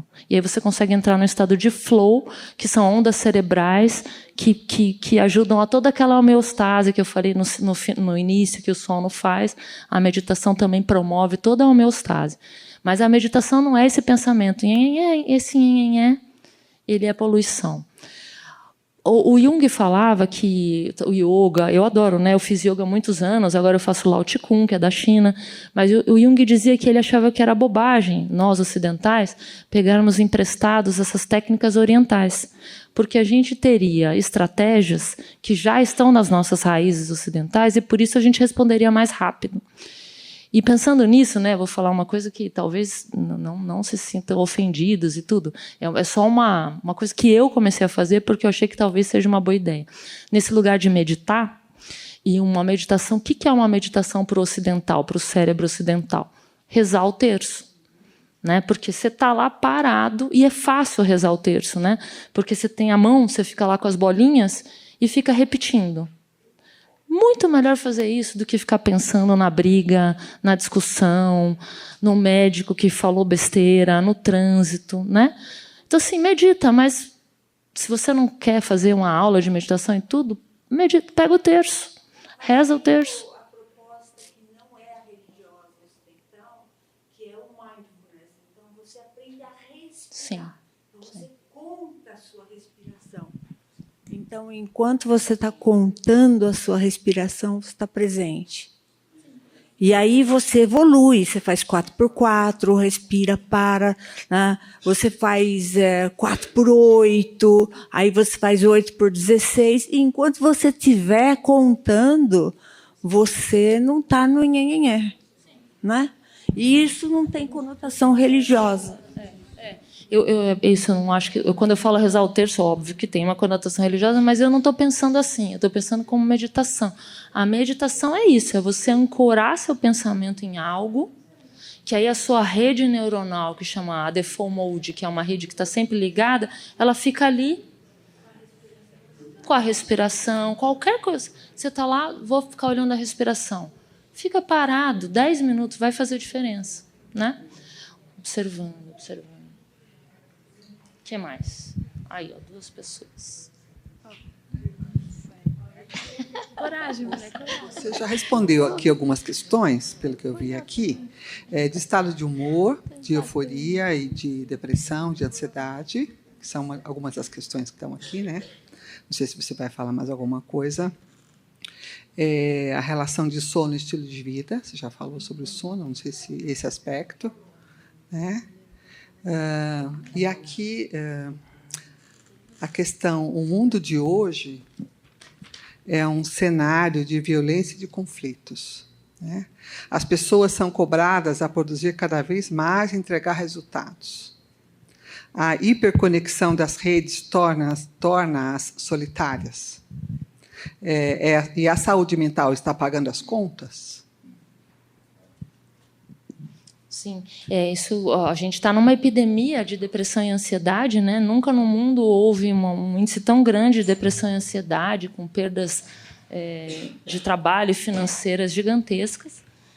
E, com certeza, a saúde mental está pagando conta, né, de toda essa tendência hipertrofiada ao pensamento, à racionalidade, esse abandono do corpo, esse abandono da subjetividade, do sentir, né? A gente foi se encaminhando para algo muito racional e com regras que não favorecem o desenvolvimento saudável do ser humano, porque são tendências que exigem que a pessoa seja de uma forma tal e tal. E o indivíduo é muito heterogêneo, né? Cada um tem uma forma de ser. Então, essa estrutura muito rígida e exigente de uma forma de ser não vai beneficiar a saúde mental de forma alguma. Você ficar nas redes é aquilo que eu já falei, né? Você não está trocando, você não está tendo. Quando você não está trocando com seres humanos, o seu cérebro funciona de outra forma. O fato da gente estar nessa sala faz uma química cerebral diferente se a gente estivesse online, né? Isso dá para testar, né? Então, assim, o fato de estarmos presentes do corpo muda todo o estado cerebral, né? E aí, portanto, a neuroquímica, o estado de humor, o estado de energia e etc. e tal. Depressão. Sobre ansiedade, depressão, né, tudo isso, muito comum na terceira idade. A partir da menopausa é bem comum não, mas acontece, né, de pessoas que nunca tiveram nada, mulheres que nunca tiveram nada de depressão, ansiedade, surtos psicóticos começam a ter, porque o estrógeno ele protege muito para isso. Mas eu entendo que o tratamento para depressão e ansiedade está bem eficiente. Aqui na cidade de São Paulo, eu acho que é procura ajuda. Procura ajuda e não fica negando, né? Procura ajuda, tá? Coisas, às vezes a pessoa, eu já peguei vários pacientes que estão loucos, né? Delirando, assim. E a família fica paralisada e não sabe o que está acontecendo. E às vezes é uma infecção urinária, às vezes é uma anemia, né? Então, assim, procura ajuda. Tem alguma coisa estranha acontecendo? Procura ajuda, vamos investigar, né? Acho que isso. Eu não sei se falar alguma coisa geral sobre depressão e ansiedade, talvez uma pergunta específica, né? Não sei o quê, que é muito grande, né? Para saber o que vocês querem saber sobre isso. Tinham 3 pessoas que queriam fazer perguntas, acho que relacionada ao que você estava falando antes. Tá. Vai, mulher.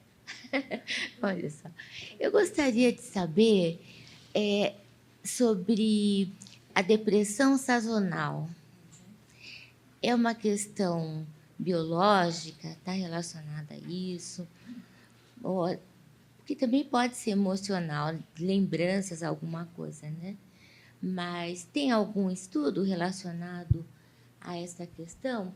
Eu vejo assim que no exterior, né, nos países que têm muito frio, as pessoas tomam, até o governo dá, né, remédio para evitar isto, né? Então eu fico pensando se no Brasil, né, que não é tão frio assim, em épocas de outono, inverno, situações mais frias, isso também pode causar alteração, assim, nesse sentido das emoções, ou é uma questão hormonal? Então, a depressão sazonal é um tipo de depressão que existe, sim, mais comum no hemisfério norte, né, porque eles têm uma carência de luminosidade muito maior que a nossa. No inverno, tem poucas horas de sol, então tem um índice maior de depressão. Em termos de sintomas, é como uma depressão endógena. O que a gente vê é que a pessoa que tem essa depressão, ela vai ter a depressão sempre em julho, por exemplo.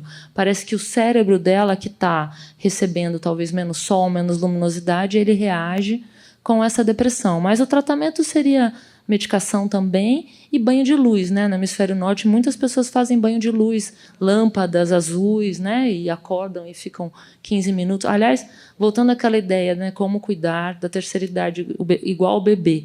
Banho de sol. Tem que tomar sol nas partes, não é só no rosto, braço e perna, partes longas, no mínimo 15 minutos por dia, né? Tudo isso faz muita diferença para o cérebro. O governo, a saúde pública, estimula a ingestão de vitamina D na época do inverno. Isso aí é extremamente importante, porque a vitamina D, ela tem, que não é uma vitamina, né? É um hormônio. É um hormônio porque ele precisa do encaixe.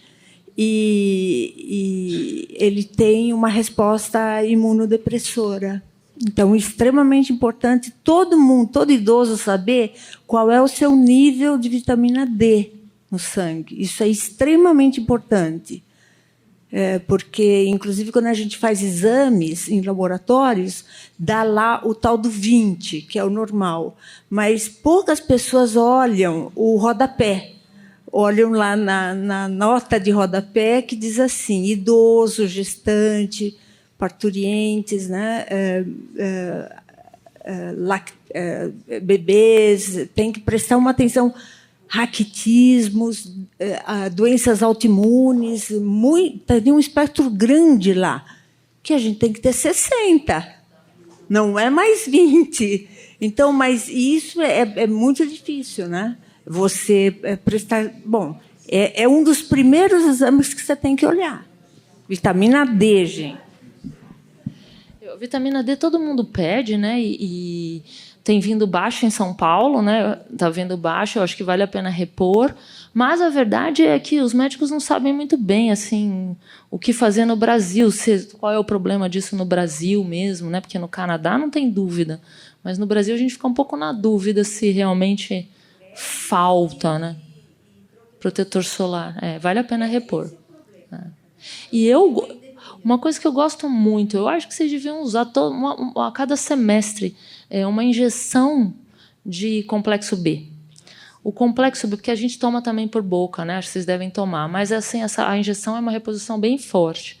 E o complexo B, que são várias vitaminas B, né, eles ajudam em toda a parte de mielinização, de encapamento, vamos dizer assim, do sistema nervoso, de toda a produção da cognição. Então, são coisas que vale a pena repor mesmo. Vitamina B, vitamina D, ômega, coenzima Q10, que mais? Para mielinização, eu diria que TCM é extremamente TCM, pronto. Então, esse é o tipo de coisa que, se vocês se encontrassem na praça, entendeu? Vocês já saberiam, entendeu? Vai, todo mundo chega com uma fórmula, passa para o outro, entendeu? E vai. É isso. Oi, posso? Eu não estou vendo. Pode falar. Quer que eu levante? Peraí, que deu um branco aqui.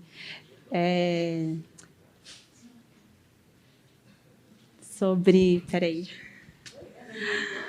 Eu queria saber se tem algum estudo relacionado a essa tecnologia agora de celular, dessa conversa, sobre essa geração dos idosos de agora, se essa perca de memória, né, esses esquecimentos, tem muito a ver, não sei, de repente, dessa cobrança dessa tecnologia, que eu não sei, eu tenho a impressão que é uma geração que ela não veio, né, junto com esse celular, com essa tecnologia, e parece que agora tão idosos, né, já está com a memória mais fraca, e eles têm essa cobrança de se enquadrar nessa tecnologia que até a gente está ficando meio doido, porque eu ouvi na internet, eu sou da geração 30, 40, aí eu vi um comentário assim, você é a última geração que pegou os dois mundos, que pegou a época que não existia essa tecnologia de celular e teve que se enquadrar. Aí eu fico pensando se isso tem a ver um pouco com esses problemas de cabeça, de memória, se já tem alguns estudos relacionados a isso, de repente. Eu acho que a gente ainda não tem estudos relacionados à tecnologia e idoso, porque assim, a tecnologia é nova, né? Mas não existe um aumento de incidência de demência. Então, assim, os idosos não estão mais demenciados ou menos. É porque a gente está ficando mais velho. A população mundial está mais velha, então a gente está tendo mais, mas não aumentou o número de perda de memória. De depressão e ansiedade, sim. E a depressão e a ansiedade, com certeza, a tecnologia atrapalha, e eu entendo que a sociedade é extremamente violenta com o idoso, que está errado, que não é assim que a gente deveria tratar. Os bancos não poderiam colocar tudo tecnológico, não é legal isso.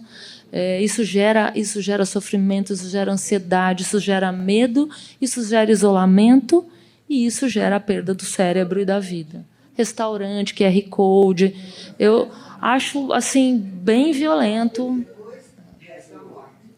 Pois é.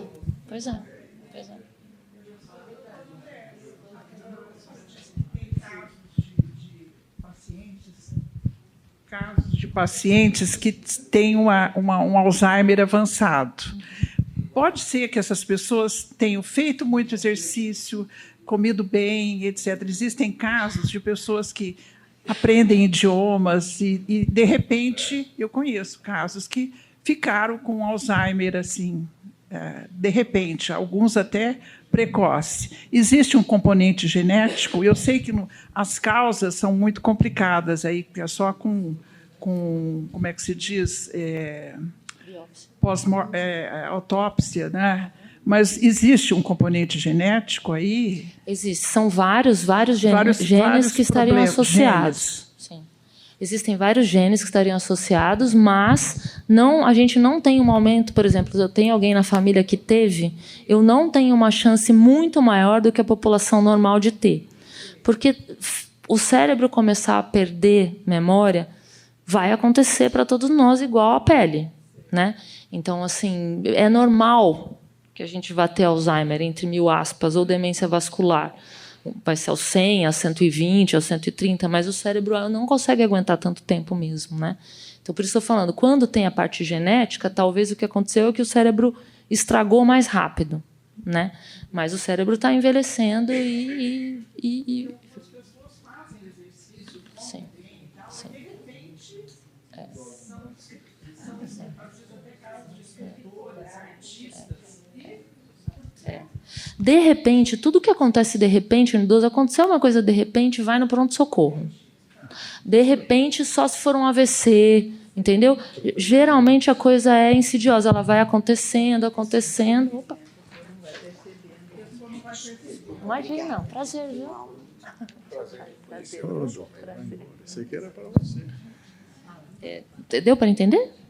Quer dizer, tem uma causa genética, mas ela não é a coisa mais importante, porque geneticamente todos nós estamos predispostos a isso. Tudo que a gente fizer de bom vai retardar esse processo. Bom, eu acho que nós, né, da chamada terceira ou quarta idade, né, nós temos que ter um tempo para nós, porque geralmente nós ficamos preocupados em que os outros estão pensando da gente. Então a gente tem que ter um tempo. Qual é a maneira da gente ter um tempo, né? Você pode praticar uma jardinagem, pintura, ouvir música, né? E como disseram aí, aprender um idioma, etc. e tal. Eu, por exemplo, quando eu acordo de manhã, pode ser que eu tenha discutido com a minha esposa, né? Então eu vou dormir assim, tenso. Mas no dia seguinte, eu deleto tudo isso. Eu chego no banheiro, na hora de escovar o dente, lavar o rosto, eu olho no espelho e falo assim: bom dia, bonitão. Boa, aí o que acontece? Eu vejo um cara sorrindo para mim. Então eu já estou ganhando um sorriso. Não é? E depois eu vou lá no meu quartinho, que ela não gosta, né? Porque está uma bagunça, eu chamo do meu ateliê. E vou fazer minhas pinturas, que eu comecei na época do Covid, da pandemia, né? E até ela gostou, que eu pintei um pôr do sol que está lá na sala, assim, bem grandão, né? Então a gente tem que gostar da gente. Vamos dizer assim, a gente tem que ser um pouquinho egoísta, gostar da gente e esquecer o que os outros estão falando. Deixa eu falar, né? Eu sempre, não sei se eu sempre fui assim. Eu fazia o que eu realmente desejava fazer, desde a infância, adolescência, adulto e agora idoso, né? Sem se preocupar ou comentar os outros. É lógico que eu fazia não prejudicava, sem prejudicar os outros. Isso é óbvio, para você manter aquele círculo de amizade. Então é isso aí. A gente tem que ter o tempo nosso. Aquele tempo que a turma falou aí, fazer yoga, fazer não sei o quê. Não, você pode ficar sentadão lá, pega um livro, lê um livrinho, né?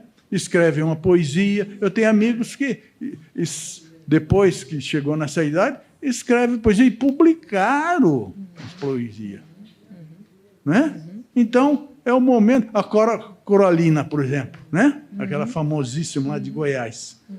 Ela sempre escreveu, mas foi publicada com mais de 80 anos. Então, não tem idade para ser feliz. Vamos ser felizes, pessoal. E falar assim, bom dia, bonitão ou bonitona. É isso aí.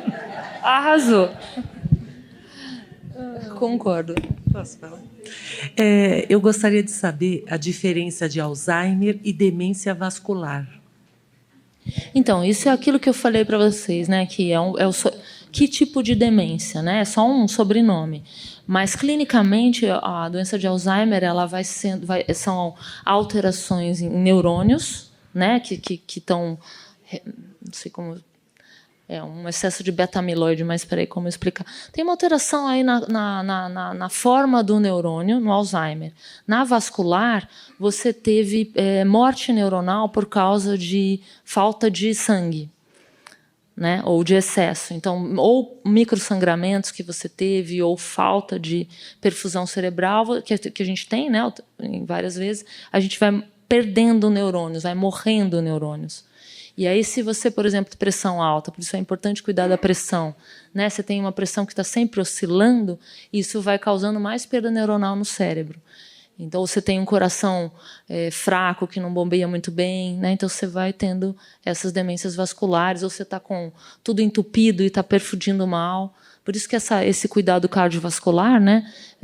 Colesterol, triglicéridos, exercício físico, pressão, glicemia, tudo isso é para proteger a lesão neuronal que vai causar a demência vascular. né? Que a demência de Alzheimer é o envelhecimento, é o excesso de envelhecimento, vamos dizer assim, né? Uhum. Sim, de uma forma, né, leiga, assim. Tem alguns neurocientistas que falam que o Alzheimer é uma doença autoimune. Procede? Ainda não está comprovado, são hipóteses, né? Já está comprovado? Pesquisa que diz que a correlação é alta entre doença autoimune e Alzheimer. Eu não sei dizer. Em relação à autoimune, eu não diria que tem uma comprovação, não. Mas a gente tem uma comprovação. Correlação, sim. Correlação, sim, com certeza. Sim. Finalizar? Tá. Bem, então, vamos finalizar. Tá. Tem 2 perguntas? Você quer fazer? Isso. Tá. Então, gente, vai fazer essas últimas 2 perguntas, a gente finaliza. E eu queria dizer que vocês são uma audiência muito legal, viu? Obrigada. Obrigada.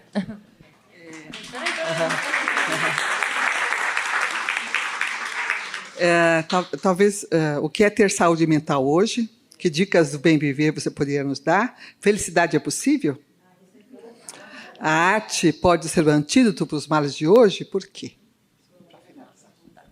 A gente já falou um pouco disso, né? A arte-terapia, tudo isso que vocês estiverem fazendo com prazer e vão usar o cérebro, é reabilitação, é bem-estar, é vida. O que é saúde mental, né? A pergunta é o que é saúde mental. Eu que pergunto, né? O que vocês acham que é?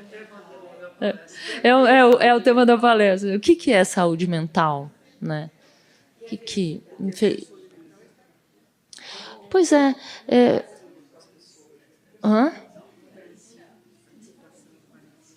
Não, a gente vai sair a saúde mental, né? Envelhece o corpo ou a mente? O cérebro?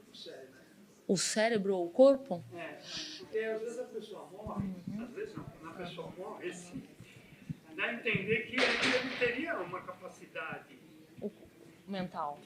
Teria ainda uma capacidade. Sim. Só que o organismo não aguentou. Conta, né? Não dá mais conta. Algum problema na circulação, câncer, sei lá. Mas a mente ainda está legal. Só que o corpo já foi. É que existe um defasamento entre a idade cronológica e a idade metabólica. Sim.